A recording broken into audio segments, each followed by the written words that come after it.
Hey everyone, welcome to the New Populist. I'm Dave Brown. If you are new to the channel, please like and subscribe.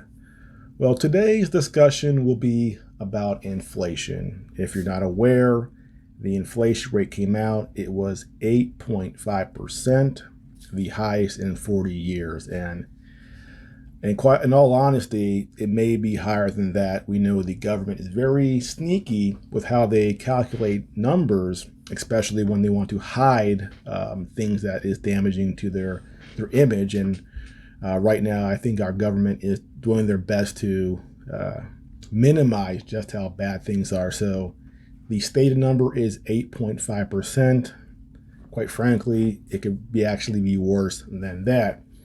But I want to go back over the last few years and give you some numbers, some statistics, and sort of give you a bigger picture to show you just how bad things are and why things will probably get worse. Now, when I think about inflation, I think about Germany back in the 1920s, and my grandfather was from Germany. He left there at a young age because of the Nazis.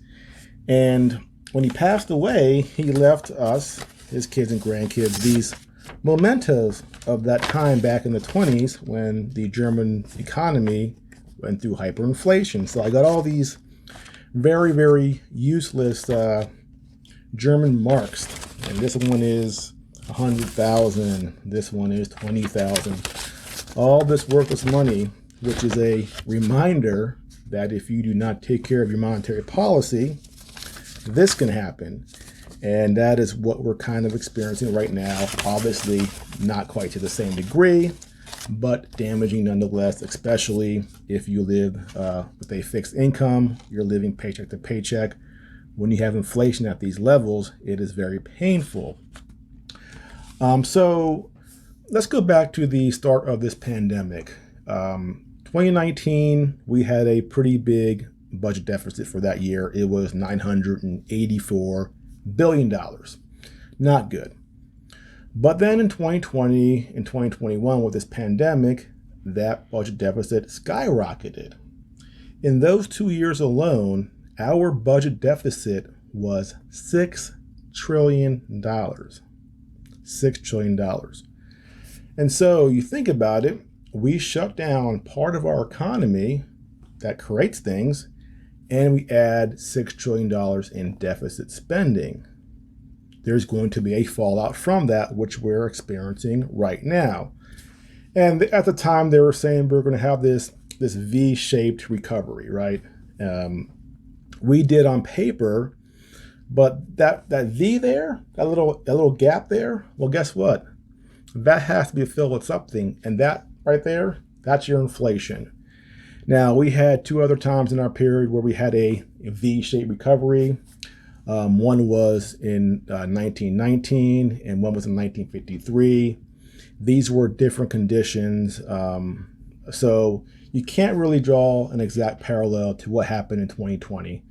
And I think our fallout for this V recovery will be different than the previous two and much worse. So we have this $6 trillion deficit in 2 years, and we have a Federal Reserve that has been dropping interest rates for the last 30 years. Now, back in the 90s, the interest rate for the Federal Reserve was almost 8%. And every year, it sort of just keeps dropping down until finally in 2008, during that recession, it hit 0%. And it sat there, and then finally we started to bring it back up again. And then the pandemic hits, boom, back to 0%. Now, why does the Federal Reserve lower interest rates? It makes borrowing money easier. It sort of shoves more money into the economy. It helps to facilitate some sort of economic growth.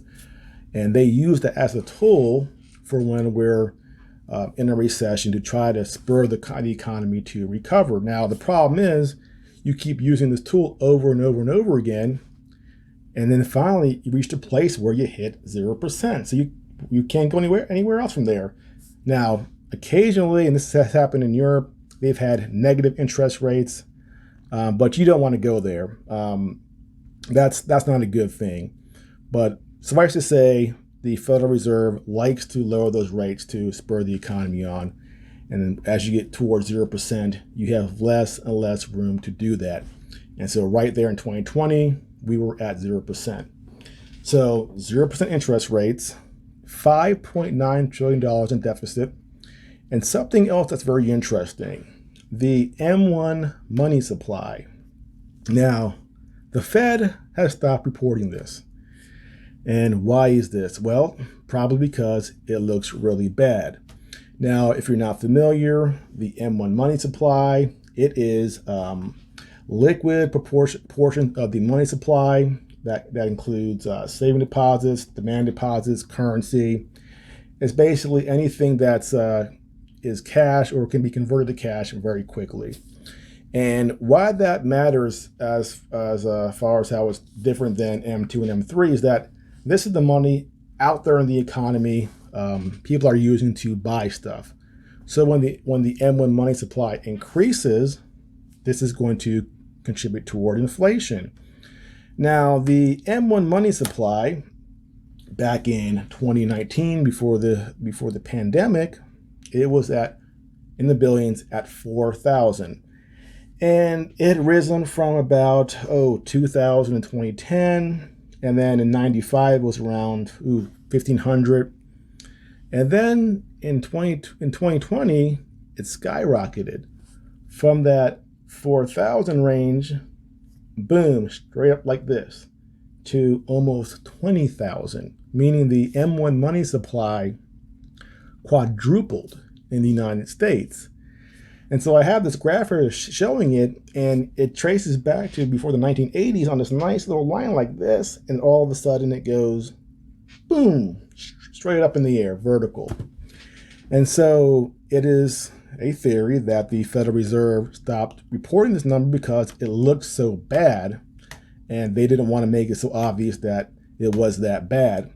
Now, it's funny, they do have some numbers here from the Federal Reserve showing the M1 money supply from federalreserve.org, but they start in October 2020 after this massive spike. So when you look at it in that context, it doesn't look too bad because it's at 17,000.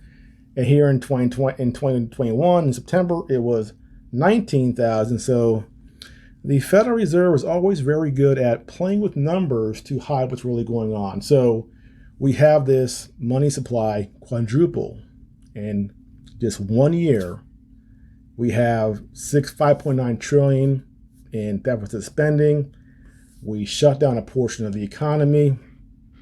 This is why you're going to have your inflation. Now, this puts the Federal Reserve between a rock and a hard place. You have two choices alone. You either allow inflation to continue, which you can't really do, or you raise interest rates and cool down the economy. And based on these numbers, I'm guessing the Federal Reserve will have to do something with those interest rates to tackle this inflation. And here's the problem. We like to use monetary tools to manipulate the economy. But here's the thing. Sometimes there's nothing you can do. You're screwed. You're going to have to take your medicine.